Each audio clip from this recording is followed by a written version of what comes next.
အောက်ကိုသွားကြည့်ပြောပါတယ်တိလားနော်ခေတ်သစ်ဖန်စိတ်တစမှသားသမီးတွေကြီးစိုးနေတဲ့တခါကြတော့မြေပြင်ကတော်လန်ရေးပါဆိုတဲ့ကောင်တွေကခွတ်တိဝတ်တိသေးနေတာပေါ့ဟယ်လိုလုံးမဲမင်္ဂလာပါဗျာဗီဒီယိုတစ်ပုဒ်ကိုအတူတူနားထောင်ကြည့်အောင်ဗျာနော်မအိုင်းရင်းကိုမအိုင်းရင်းလို့ပဲခေါ်ရတဲ့အကြောင်းကြီးကကြတော့သူက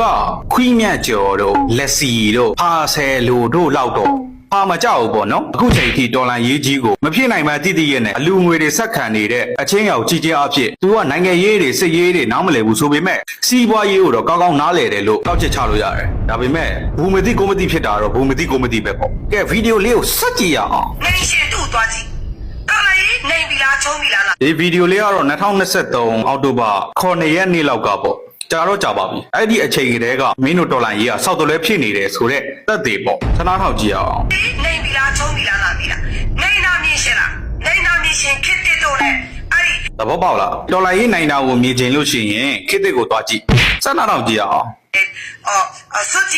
စွတ်ကြီးနုကြီးမှန်ပါတယ်ဆိုတဲ့လူစွတ်ကြီးနုကြီးမှန်နေဆိုတော့အဲ့ဒီမေးဘိန်းငစီကိုပြောလိုက်တာငဆွဲကကြတော့ AUG လက်အောက်ကဘာလို့ထွက်ရတာလဲဆိုပြီးတော့စောက်ကြီးစောက်ကျယ်ပြောပြီးတော့လေလိုက်တထောင်းစားလောက်တာပေါ့ခွေးမြတ်ကျော်ကလည်း AUG ကိုစပြီးတော့စာပေါင်းထုတဲ့ကောင်ဆိုတော့ကမေးဘိန်းငစီတယောက်ပဲရှိတာပေါ့ AUG စွတ်တွေမှန်နေတယ်ဆိုတာရင်းမပဲတိုင်ရင်နဲ့16ကမင်းသားကြီးဆိုတဲ့ကောင်ရဲ့မဒိမ့်မှုကို तू မသိဘူးလို့ပြောလိုက်တဲ့အချိန်ကလေးကစပြီးတော့ဒီကောင်ကတတိမမှန်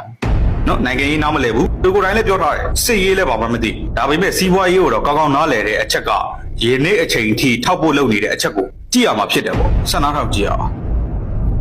အကောင်လို့စွတ်ကြည့်ပဲတူတော့စိတ်ကူးရင်ပြီးတော်လိုက်နေနေတဲ့လူတွေအောက်ကိုသွားကြည့်ပြောပါတယ်တိလားနော်ခေတ်သစ်ဖန်စိတ်တစမှသားသမီးတွေကြီးစိုးနေတဲ့တခါကြတော့မြေပြင်ကတော်လန်ရေးပါဆိုတဲ့ကောင်တွေကခွတ်တိဝတ်တိသေးနေတာပေါ့နော်ခွေးကြဝက်ကြနေတာပေါ့ဆက်နားထောက်ကြည့်ရအောင်ခေတ်သစ်မီဒီယာတို့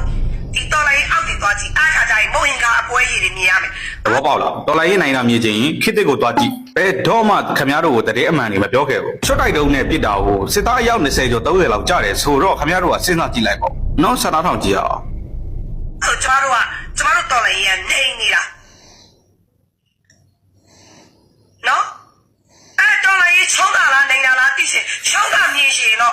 ဘောမရက်ကွက်ကိုသွားကြည့်ဟန်ရင်ဦးတို့အောင်မျိုးမင်းတို့ငါတို့ကလေးပြောင်းရင်သူတို့ရက်ကွက်တွေကိုပတ်ကြည့်ဘောပေါက်လားသူတို့ရဲ့ PDF တယောက်သေးလို့ရှင်းရင်အဲ့ဒီဘောမတို့ရက်ကွက်ကိုသွားကြည့်တယ်လို့ပြောတယ်အဲ့ဒီအချင်းအောင်ကြည့်ကြအဖြစ်ဘဲကောင်တွေကမီဒီယာစိုက်ဝါထည့်နေတာလဲဘဲကောင်တွေကဝါဒဖြတ်နေတာလဲဆိုတာအမှတွေပေါ်သွားပြီပေါ့ဒီမအိုင်ရဲဆိုတာကအခုထိလဲထောက်ဖို့လုပ်နေတဲ့သူတယောက်အလူခံခွက်ခေါက်လုပ်နေတဲ့သူတယောက်ပေါ့အကုန်လုံးကတော့စောက်ယူပါပဲဒါပေမဲ့စောက်ယူတွေထဲကမှတမူးတာနေတဲ့စောက်ယူမှလေးပေါ့ဆက်နားထောင်ကြည့်ရအောင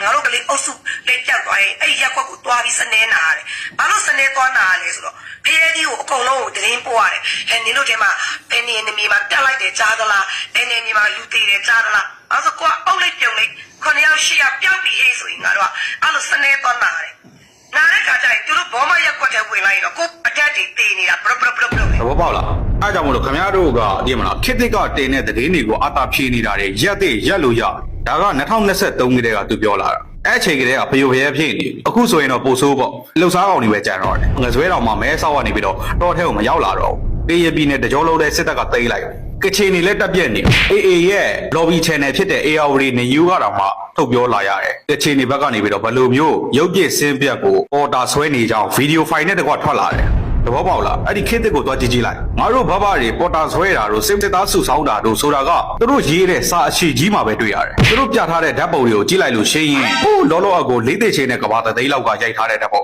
နိုင်ငံရေးအစတုန်းက2021အရေးခဲမှာဆန္ဒပြတဲ့လူအုပ်ကြီးကိုဖြိုခွင်းတဲ့အချိန်မှာရိုက်ထားတဲ့ဓာတ်ပုံတွေသာဖြစ်တယ်ပေါ့ဓာတ်ပုံအဟောင်းကြီးတွေနဲ့ခင်ဗျားတို့ဝါဒဖြတ်နေတာစစ်ဖြစ်နေတာစစ်သားစုဆောင်းတာတို့ပေါ်တာဆွဲတာတို့ကတော့ရှိမှာပဲဒါပေမဲ့တမတော်ဘက်ကစစ်သားစုဆောင်းတာကအိမ်ဒီရသေးတယ်ကချင်တွေကကြတော့လောကရုပ်ပစ်စစ်ပစ်ကိုဖြစ်နေမယောင်ရင် ARD နေယူဆိုတဲ့ AA ရဲ့ lobby channel မှာတော့ကြည့်ကြည့်ဗီဒီယိုဖိုင်နဲ့တော့ထွက်လာတာစောက်ပြောကြီးပဲမဟုတ်ဘူးစာနာထောက်ကြည့်ရအောင်ကို PDF တွေတင်နေတာဘလို့ပဲအဲ့တော့ဘာလဲဆိုတော်လေးမှနေသလားရှုံးသလားသိရှင်နေနာမြင်ရှင်ခစ်တစ်တို့နော်ဘာလဲ UG video တို့တော့နောက်ဒီဝင်ကြီးနဲ့နိုင်ငံတကာမှာအလူခံဖို့ကိုယ်စားလှယ်တွေယူထားတဲ့လူတွေရဲ့ page out ကိုတော့သဘောပေါက်လားအဓိကခင်ဗျားတို့ကမီဒီယာ site ဝါမိနေတာ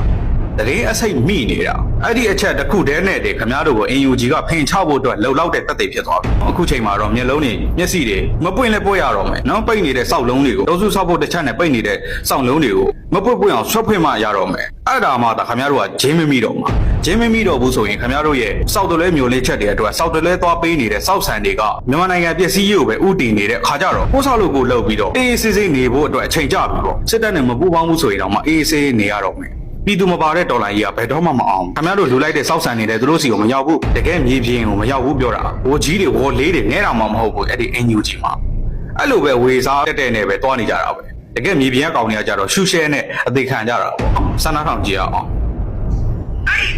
့နိုင်ငံကမှာအလူခံဖို့ကိုယ်စလဲယူထားတဲ့လူတွေရဲ့ပေးအောက်မှာဘိုးရင်ကအပွဲရည်ညာလိုက်တာအေးလို့ဆိုညာလိုက်တာအေးဘောပေါက်လားသူတို့ခေတ်သစ်ကတင်တဲ့တည်င်းအရာဆိုရင်မြန်မာနိုင်ငံမှာစစ်သားတွေတောင်မကြံတော့အဲ့လိုမျိုးပြောလို့ရှိရင်လည်းပြည်သူစစ်မှုထမ်းကိုလာပြီးတော့လက်ညှိုးထိုးပါဦးမယ်စမ်းနာထောင်ကြည့်အောင်ကလေးတွေပြောက်သွားလို့တော့ကျမတို့ကလေးတွေပြောက်သွားလို့အမရီလောက်ပါအောင်ဘယ်နာမှဘလို့လဲဆိုဟဲ့ငါတို့ရှာကြရအောင်ဟဲ့ငါတို့အုပ်စုတွေရှာပါအောင်နော်ဟိုစာပလီအုပ်စုတော်ပြဒီဖွဲ့ပြောင်းနေလို့ရှာကြပါအောင်နော်ဟိုကလည်းဒါလေးပြောင်းနေလို့ရှာကြပါအောင်ငါတို့ကဘယ်မှာတော့ရှာရလဲဘောမရက်ကွက်ကိုတော့ရှာရတယ်ဟဲ့သိလားစစ်ဖြစ်နေတာတေတာချင်းတော့တူတယ်ထွက်ပြေးတာချင်းတော့တူတယ်ဒါပေမဲ့ဘယ်သူကပို့ပြီးတော့ရှေ့ရောက်သွားတယ်နော်စောက်တလေးမျိုးလေးချစ်တဲ့အရာမပေးနဲ့ပြီးသွားပြီနော်ပြည်သူတွေအနေနဲ့ကကြတော့ခင်ဗျားတို့ကလည်းသိလို့ရတယ်စစ်တပ်ကိုမကြိုက်ဘူးသာဖင်ကုန်းပြီးអော်နေတာဘာလို့မကြိုက်တာလဲဆိုတဲ့အကြောင်းရင်းကိုကြတော့ခင်ဗျားတို့မဲမဲရဲရမှာထွက်တတ်ဘူးနိုင်ငံရေးဆိုတာနဲ့တော်စုနဲ့မအားလာနှလုံးပဲတိပြီးတော့တွားလိုက်တဲ့အခါကျတော့ကြီးတွေဖြစ်ကုန်တာဒါကတော့မအိုင်ရင်ပေါ့နော်မအိုင်ရင်ဆိုတာကအခုလက်ရှိလဲထောက်ဖို့လုပ်ပေးနေတဲ့သူတယောက်ပါဒါပေမဲ့မအိုင်ရင်ကိုမအိုင်ရင်လို့ခေါ်ရတဲ့အကြောင်းရင်းကကြတော့ဒီလိုမျိုးတစ်ခါတလေကြာအမှန်တရားလေးတွေထွက်တက်ပြောလာတယ်ဒီလိုမျိုးအမှန်တရားပြောလို့လဲသူတို့ရဲ့ NUG အုပ်စုနဲ့မအိုင်ရင်တွေကကြတော့ခဏခဏကကြစ်ဖြစ်တာပေါ့ဒီမအိုင်ရင်တို့ဒီမှာတကယ်တော်လန်နေကြတဲ့ဘိုးနဂါတို့အုပ်စုဆိုရင်ဒီကောင်တွေကမလို့ချင်ဘူးအဲ့ဒီ NUG အဖွဲ့သားတွေကဒီမျိုးစုံတွေကိုတိုက်ခိုက်တာသိလားအဲ့ဒါမလို့လှုပ်ရှားတော်လန်ရေးပါလို့ပြောနေတာ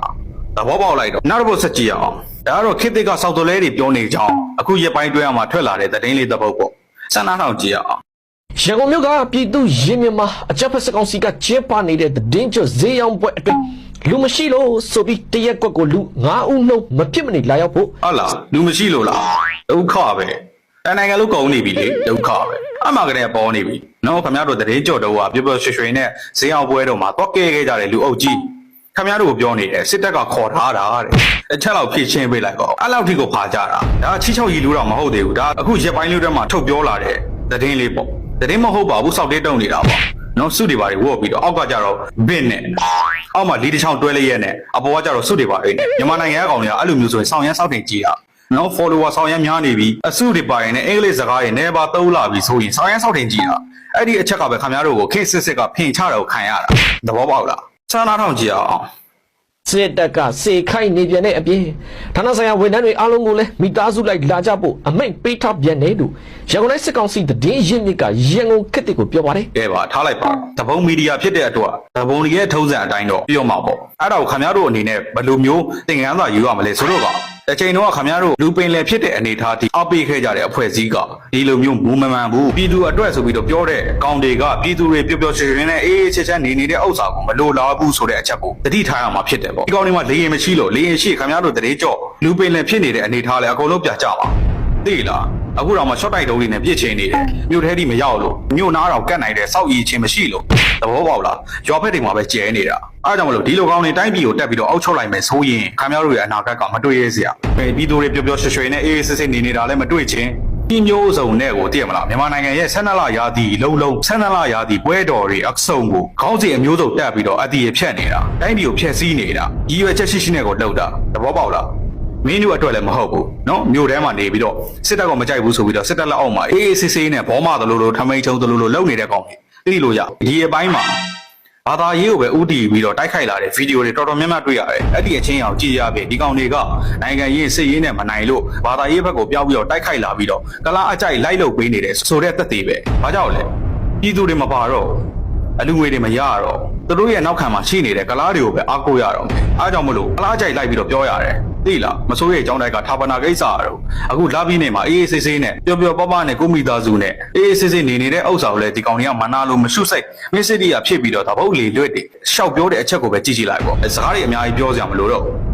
အားနဲ့ငါးနဲ့ကွဲလို့ရပြီဆိုတာကိုထက်ခါပြောပြရခြင်းဖြစ်တယ်ပေါ့အဲ့ဒါမှလည်းပို့ပြီးတော့ငြိမ်းချမ်းတယ်အနာဂတ်အသစ်တစ်ခုစီကိုတူတူရှောက်ပြီးတော့သွားနိုင်မှာဖြစ်တယ်ပေါ့မြန်မာနိုင်ငံမှာရှိတဲ့ပြည်သူတွေအနေနဲ့ကကြတော့ရွေးချယ်စရာမရှိဘူးနော်စစ်တပ်ကမကြိုက်ရင်တပုံးနေစီမှာသွားနေဒါပဲရှိတယ်အဲ့လိုမျိုးပြောလို့ရှိရင်လည်းစစ်မှုထမ်းတာတွေစစ်သားဆွဲတာတွေကိုလာပြီးတော့လက်ကျွတ်ထိုးတယ်မထိုးနဲ့သိလားစစ်မှုထမ်းမခံချင်လို့ရှိရင်စစ်သားဆွဲတာမခံချင်လို့ရှိရင်ခင်ဗျားတို့ရခိုင်မှာသွားနေနော်အခုဆိုရင်တော့ကချင်မှာဗီဒီယိုဖိုင်နဲ့တကွာထွက်လာပြီရုပ်ပြည့်စင်းပြည့်ကိုပေါ်တာလိုက်ဆွဲနေတာနော်ငါတို့စစ်တပ်ကမှအိတ်တွေရသေးတယ်ရွာဘက်တွေမှာပဲနည်းနည်းတောင်းကြမ်းတာအဲကြောင့်မလို့စစ်တပ်ကမကြိုက်ရင်ဓာတ်ပုံတွေရှိတဲ့နေရာမှာသွားနေ